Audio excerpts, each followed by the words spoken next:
सांगली शहरातील कायदा व सुव्यवस्था प्रश्नी पोलीस प्रशासनाला जाब विचारला जाईल, नोटीस बजावली जाईल, त्यांचं म्हणणं घेतलं जाईल, दोषी पोलीस अधिकाऱ्यांवर कारवाई केली जाईल असे पालकमंत्री चंद्रकांत दादा पाटील यांनी मंगळवारी सांगितले।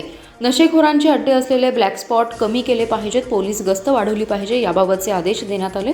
पालकमंत्री पाटील यांनी मंगळवारी सांगलीत सिव्हिल हॉस्पिटलला भेट देऊन हिट अँड रन घटनेतील जखमींची विचारपूस केली। यावेळी अधिष्ठाता डॉक्टर प्रकाश गुरव, जनसुराज्य पक्षाचे प्रदेशाध्यक्ष समित कदम, भाजपचे प्रदेश उपाध्यक्ष शेखर इनामदार, भाजप जैन प्रकोष्ठचे प्रदेश उपाध्यक्ष रावसाहेब पाटील उपस्थित होते।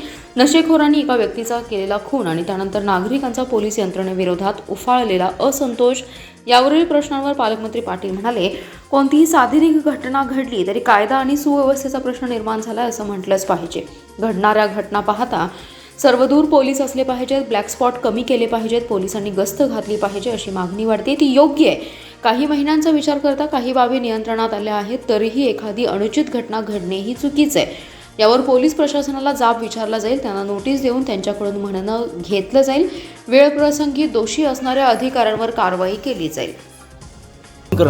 पण काल लोक ती पोलीस स्टेशनला SP साहेबांना जाब विचारलं, कायदा व सुव्यवस्था कुठं बिघडल्यासारखं वाटते की कुठलीही साधी घटना घडली तरी सुद्धा कायदा सुव्यवस्थेचा प्रश्न निर्माण झाला असं मानलंच पाहिजे।